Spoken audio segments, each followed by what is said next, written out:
lo convocamos al doctor Abel Pose para una lectura sobre esto, nuestro querido amigo, novelista, ensayista, diplomático, académico argentino.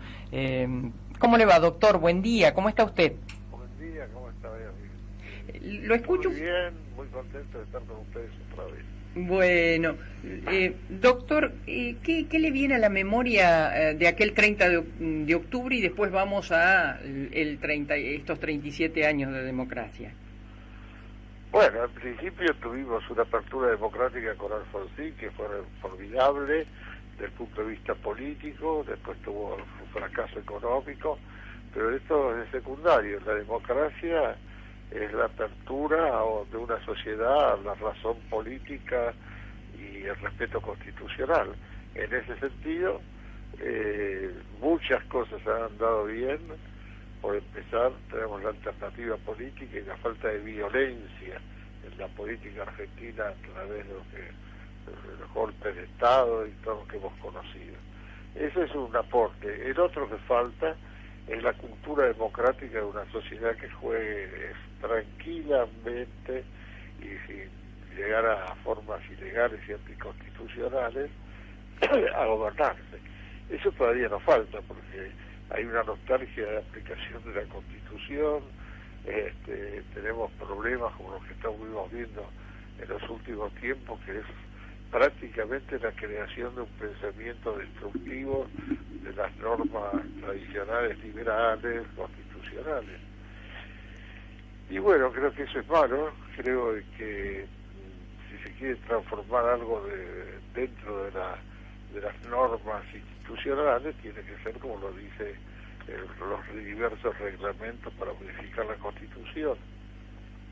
Lo que no se puede hacer es usurpaciones, delitos, una política inexacta en el sentido que lo que afirma como programa no lo puede aplicar o lo desconoce, la improvisación, la irrupción de factores de decisión y poder que no son los que deben ser los propios de un gobierno. Los gobiernos pasan a estar amenazados en el sentido de su vida política o desconocidos por incapacidad de controlar la realidad. Así que lo de la democracia ha sido un necesario paso de retorno a la Argentina que se soñó desde el origen como un país ejemplar, con una voluntad de gobierno y de progreso y de aplicación de la ley. En fin, tenemos que sanear un poco las cosas. Doctor, cuando usted habla en esta descripción que realiza y dice, bueno, no se puede usurpar, delinquir, improvisar, y cataloga también o menciona, enumera la irrupción de poder, gobiernos amenazados, en estos dos últimos, ¿en qué está pensando concretamente cuando enumera? Y que la perfección sería la representación democrática electoral, con partidos definidos, con alianzas necesarias, con objetivos de solucionar los grandes problemas argentinos. Estamos en un país caído, en un país que cayó en todos los planos fundamentales. Para empezar, la educación sarmientina hay que recrearla y no va a ser fácil, porque lo que era una ilusión respetada por todos los dirigentes, una especie de pasión nacional, la educación, ahora es más o menos un episodio más que se cree que se va a poder manejar con computadoras. Creo que es muy difícil la situación que estamos viviendo. Tenemos que salvar lo mejor de Argentina, lo único que nos distinguió, que es la creación, la cultura y la educación. La educación primaria y secundaria argentina fueron ejemplares y las universidades han cumplido plenamente con todo lo que se podía esperar tanto en lo técnico como en las ciencias humanas. Así es, este es un país ejemplar, pero que está con una fuerte neblina que cubre todo el territorio. Sí, sí. Doctor, y en cuanto a los gobiernos ¿amenazados por qué? ¿Por quién?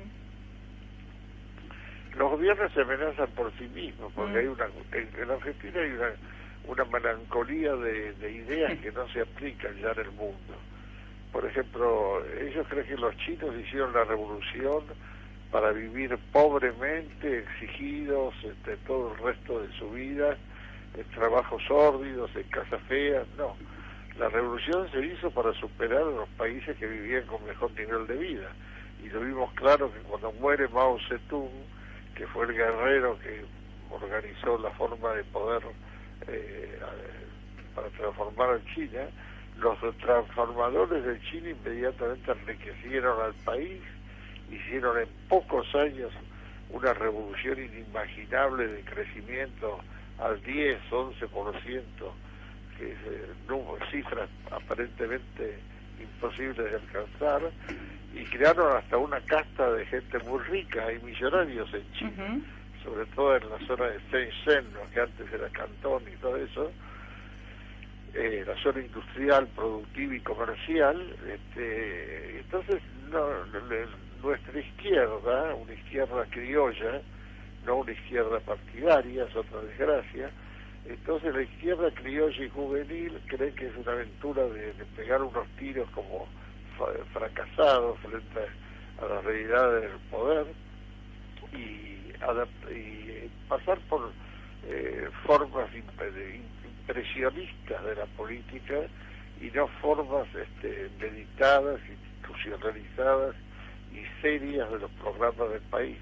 Entonces Argentina tiene gobiernos débiles hackeados por un irracionalismo que cree que puede saltar etapas y crear un revolucionarismo que no sigue nadie.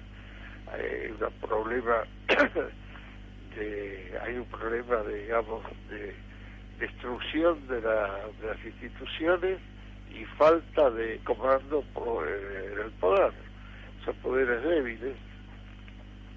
Hemos visto pocas decisiones creadoras, tal vez en la época de Menem, ahí se decidió algo contra la inflación, que fue la convertibilidad, que es una solución muy parcial y peligrosa, pero que en Argentina nos tuvo muchos años en una situación distinta a la actual.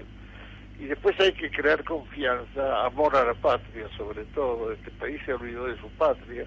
El único dañado de todas estas crisis aparentemente entre politiqueros, el mal fue para la pobre Argentina, que está indemne con sus campos, sus ríos, su cordillera, su Patagonia, los mares que todavía no sabemos explotar y que todavía no ejercemos totalmente el mandato de soberanía que nos negaron los libertadores, ¿no? Así que la Argentina tiene que hacer una revolución moral. Y en el medio de todo esto, ¿cómo ve el poder en Argentina? ¿Lo ejerce el presidente? ¿Se discute sobre su compañera de fórmula? ¿La oposición tiene liderazgo? ¿Qué está viendo sobre esta actualidad?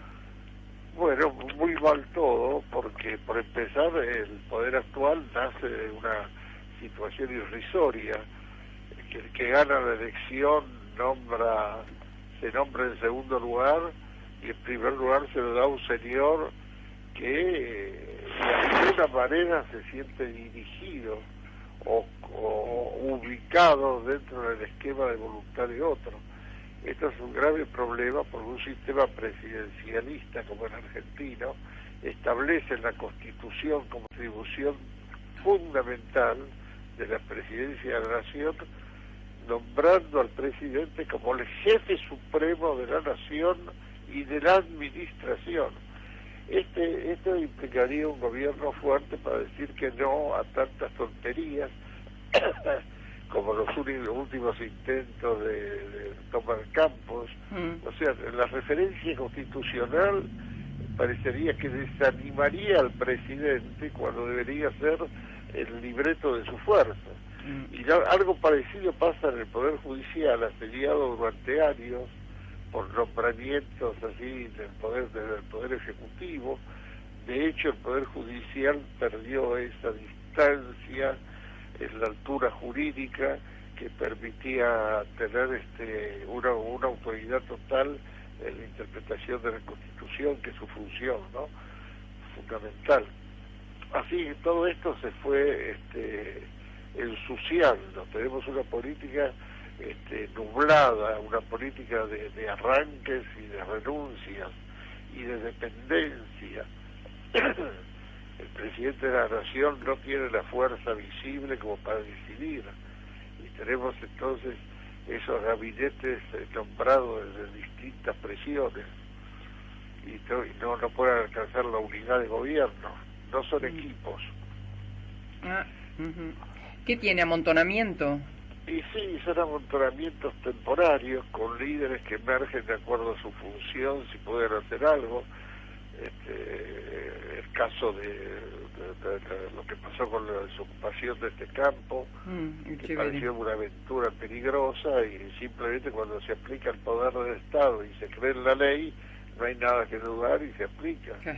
Y entonces el ciudadano también aprende que no puede hacer lo que se le antoja, ¿no? Pero nos falta esta decisión de todos. Estamos a media máquina funcionando. Y en cuanto a la o las oposiciones... ¿A las? A la oposición o las... La oposición padece de lo mismo, porque la oposición no se constituye como... Mire el caso del radicalismo, un partido extraordinario que dio hombres como Alfonsín, Ilia y Frondizi en nuestro tiempo de vida. Y acepta que se diga que va a ser un partido que no puede tener presidente, que se hace alianzas que no le corresponden y donde no ejerce ninguna influencia durante 4 años.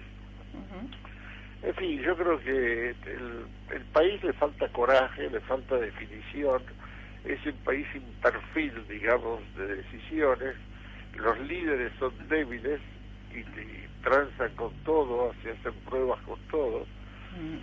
Yo creo que estamos en una situación muy similar a la que tuvo Alemania después de la guerra.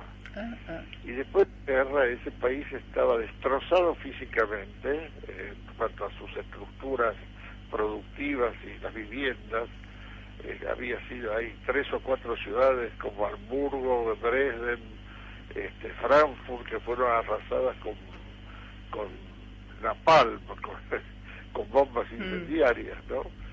Y una población despavorida en medio de la derrota, con niños que vagaban por las calles, hombres vencidos, un relicto humano, mujeres que habían sufrido humillaciones atroces por parte de las tropas ocupantes, y con eso había que hacer un país.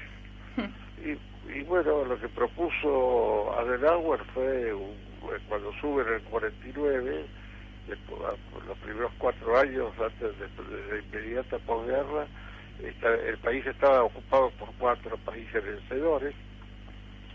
Cuando se produce que lo nombran presidente, invita a un programa moral y reconoce lo que es Argentina. Nosotros podríamos tener 2 cosas que no sabemos usar: la alegría de poder recrear al país que vivimos, es igual a la alegría de fundar. No somos fundacionales, estamos manejándonos con parches tímidos y tenemos por delante el gran país que nos espera, y ellos lo supieron usar. En primer lugar, lo más importante de todo es la idea de que había 2 objetivos reales absolutamente: un país en estado de miseria, de destrucción moral, de divisiones familiares, de gente heridos por todas partes, gente difícil de reintegrar. Y por el otro estaba la posibilidad del talento alemán, que estaba indemne en sus técnicos, en sus creadores y en sus políticos, como para rehacer la economía y poner a Alemania muy pocos años en el lugar que le permitía su conocimiento, su técnica y su pasión creadora. O sea que hay un puente entre 2 realidades que Argentina tiene en este momento. Tiene la destrucción del sistema educativo, tiene la desocupación atroz del 50% con hambre, y ya es suficiente como para una aventura política mayor, y no con estos políticos tartamudeantes que tenemos.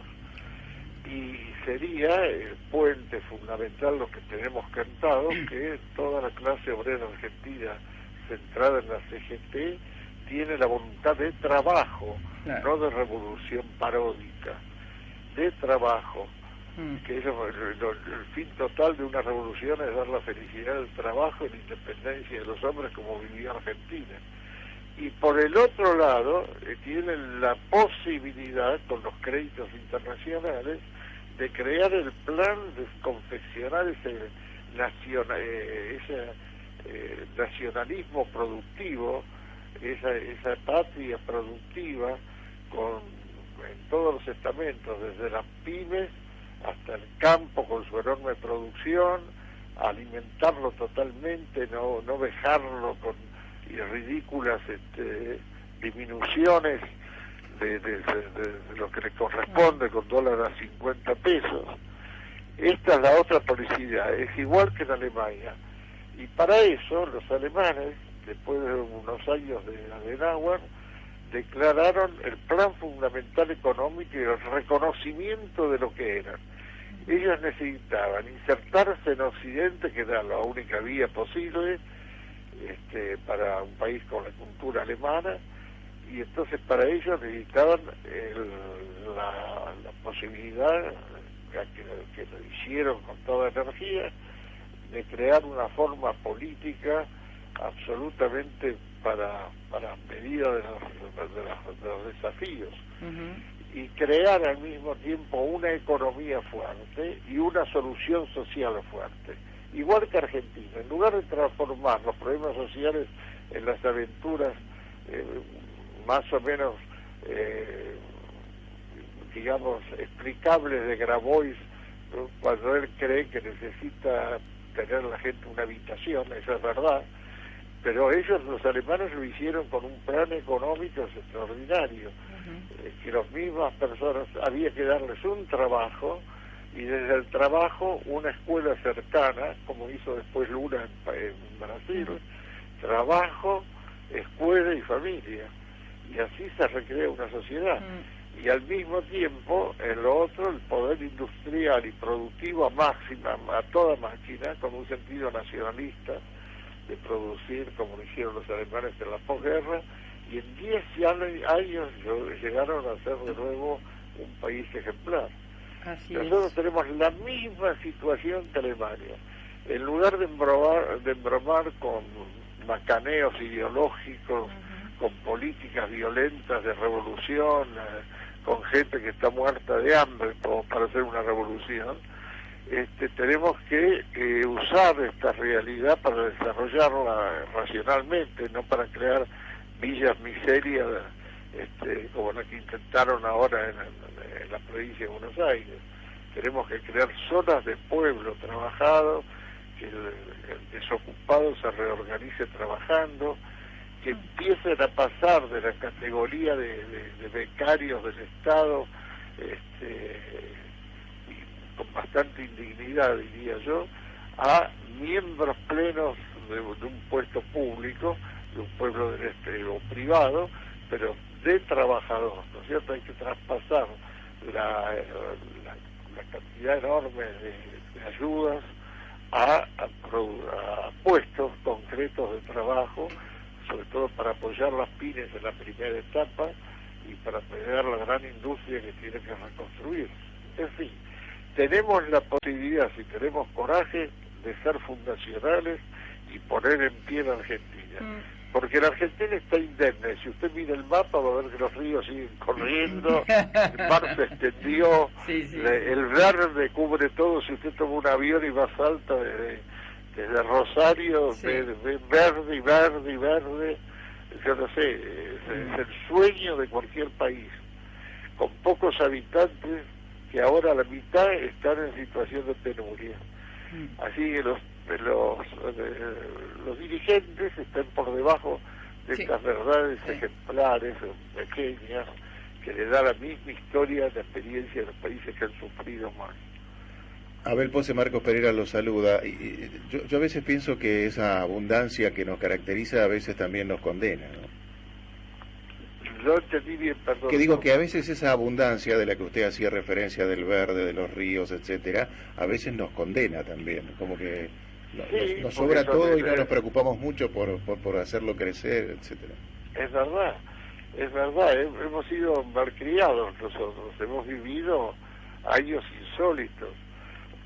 Ojalá que nuestro futuro pueda ser como nuestro pasado, pero con orden y continuidad. Hemos vivido en un paraíso en Argentina. Y bueno, todo esto ideológicamente hemos tratado de destruirlo. Hicimos una marchita guevarista irrisoria para tomar el poder en lugar de constituir políticas sociales serias. Y entonces, pero el país está todavía en nuestro comando. Tenemos que alentar, mantener esa soberanía bastante firme sobre nuestros territorios y sobre todo llevar a la gente que salga de la estupidez, de la miseria, al trabajo, a la familia, reconstruir la sociedad. Claro, claro. Y Doctor, eso se debe hacer, hay energía para hacerlo. claro. Doctor Pose, gracias por su energía para señalarlo, ¿no? Muchas Bueno. gracias. Un abrazo muy grande. Hasta luego. Hasta luego. El doctor Abel Pose, con esta lucidez de estos grandes pensadores que ha tenido y tiene la Argentina, que lo narra, lo menciona, lo muestra de una manera casi doctoral y planificada. Si se puede ver esto, ¿por qué? Porque estos son los temas de consenso. Estos debiesen ser los temas que lleven a ese tan vapuleado, manoseado acuerdo social, pero que nadie da el primer paso. Todos dicen, vamos, pero no. Vamos, pero es verdad, debe convocar el presidente. Eso es así.